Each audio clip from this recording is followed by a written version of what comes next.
Shalom Ouvracha mes chers amis, nous sommes dans les secrets de la paracha. Et une question qui nous vient dans cette paracha, qui est extraordinaire. Comment c'est possible que les 12 tribus, les frères de Yosef, vendent leurs frères? Comment c'est possible de dire que des grandes tzadikim, que c'est eux qui sont les 12 mazalot, les 12 signes astrologiques, qui sont en rapport avec ces 12 signes, ils vendent leurs frères? Comment c'est possible de penser? C'était quoi leur calcul à l'intérieur de leur tête pour dire que...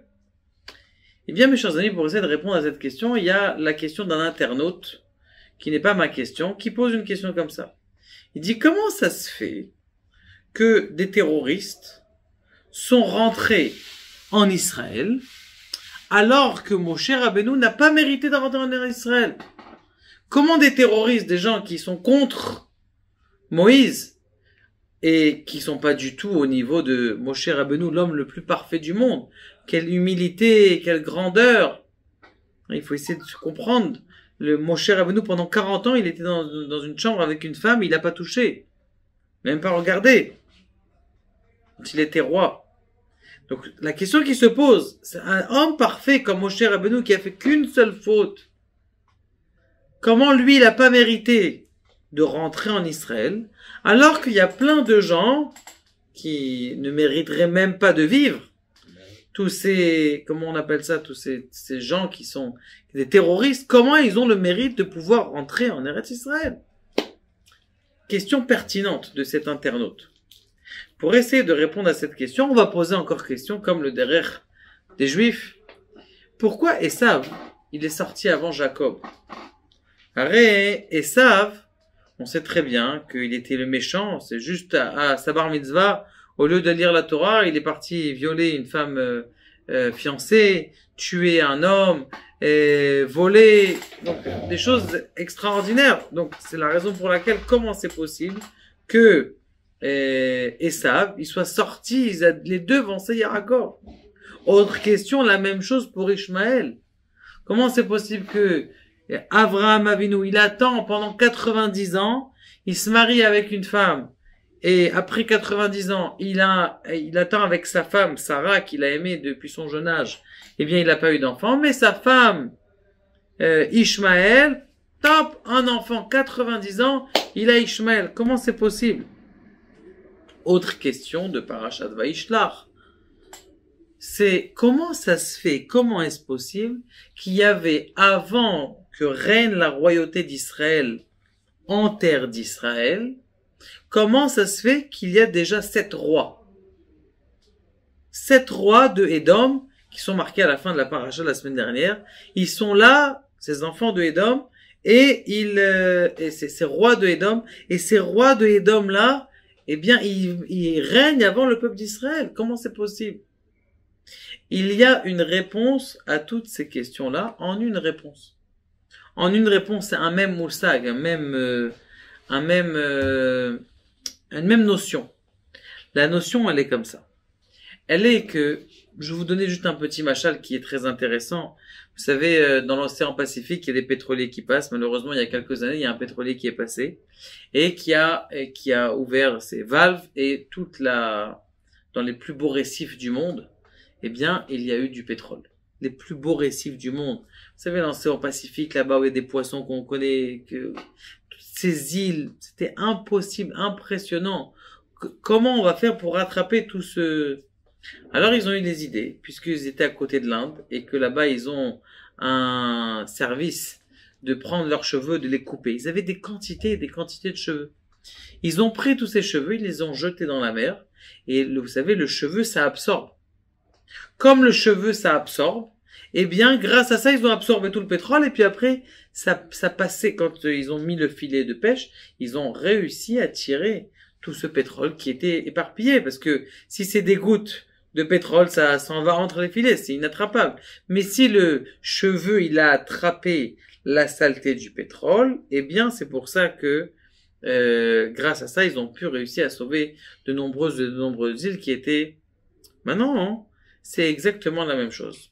Yitzhak, on sait très bien que c'est la rigueur puissante. une rigueur qui est très très très forte. Maintenant, dans cette rigueur qui est très forte, ce qui s'est passé, c'est que il fallait absolument pas avoir une rigueur qui est illimitée. Esav, lui, c'était la rigueur, mais il a une rigueur illimitée. Le rouge, le sang, la bataille, la guerre. C'est une rigueur, c'est trop. Yitzhak, il avait aussi de la rigueur. Mais il fallait justement que Yitzhak, il extirpe de lui cette rigueur. Donc il a eu 2 jumeaux, un enfant, Yoshev Tam Ohalim, un petit mignon, Yaakov, et un autre, c'est Esav, qui a pris tout ce côté qui est mal pour l'extirper. La même chose à Gav, je viens de me rappeler, mais Adam Arishon, comme il a fauté, il y avait Caïn et Avel. Caïn, il a pris tout le mauvais de l'impureté de Sarah, de Chava, et Avel, quand il est mort, c'est vrai, mais quand il est revenu en Gilgoul de Chet, du 3e enfant que Adam Arishon il a eu. Donc ça veut dire, qu'est-ce qu'on voit ici? On voit qu'il faut absolument orienter le mal dans un endroit, le jeter à la poubelle. La même chose, ce qui s'est passé, comment ça se fait que avant que Yitzhak ne vive, il y a Ishmaël qui est là? Comment ça se fait qu'ils sont là avant nous? La réponse, elle est simple. Il fallait attendre 90 ans que il enlève son impureté de lui. Abraham, il avait l'impureté de sa mère, parce qu'on sait que sa mère, elle a eu alors qu'elle était impure.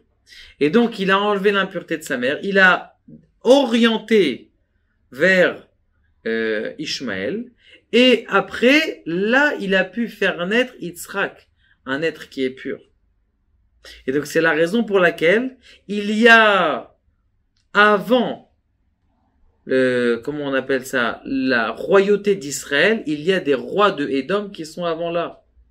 Je peux pas parler trop, parce que vous savez que c'est un sujet un petit peu sensible, mais essayez de comprendre la profondeur des choses, de savoir que justement pour nettoyer tout le balagan qu'il y a eu à cause de la faute de Adam Arishon, il a fallu amener des gens qui sont là, et pour justement happer toutes les mauvaises énergies de la terre d'Israël qui avaient été mélangées avec la faute de Adam Arishon, et grâce à ça, de pouvoir attendre que Moshe Rabbeinu rentre en terre d'Israël alors qu'elle est pure. Et c'est exactement ce qu'on est en train de faire maintenant, justement, avec les guerres, malheureusement. Justement, on est en train d'enlever les bonnes hitzotzot, de faire la séparation entre les gens qui sont bien et les gens qui sont pas censés être sur cette terre-là. Et la dernière chose qui se passe, c'est comment ça, on a posé la question, comment ça se fait que comment ça se fait qu'ils ont été contre Yosef? Parce que qu'est-ce qu'ils se sont dit? Celui-là, ce Yosef, il dit du mal. Il arrête pas de dire de la shonara sur nous toute la journée à notre père. Ça veut dire, ça doit être un reste de saleté. On va le vider. Avant que il fasse encore un autre peuple. Ils se sont trompés, malheureusement. Donc, qu'est-ce qu'ils ont fait? Ils ont pris Yosef, ils ont essayé de le vendre. Et la vente, Baruch Hashem, elle a fait qu'elle a pas marché. Et, en tout cas, elle a marché, mais ce qui a fait, eux, c'est ce qu'ils croyaient. Eux, ils croyaient. Aré Abraham, il a eu qui? Il a eu Ishmael, c'est pas de chez nous. Et Yitzhak, il a eu un fils, c'est quoi? Esav, c'est pas de chez nous. Yaakov aussi, il a eu un fils. Yosef, ça doit être des restes d'impureté qui sont chez nous, on le vire. Mais en vérité, c'était pas ça.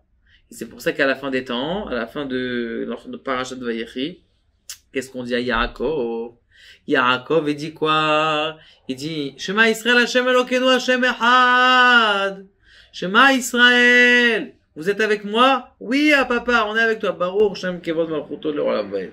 On est tous unis, on est tous dans le même cadre. Il n'y en a pas un qui dit, je suis à l'extérieur, je suis à l'intérieur, je suis truc. On est tous unis et réunis.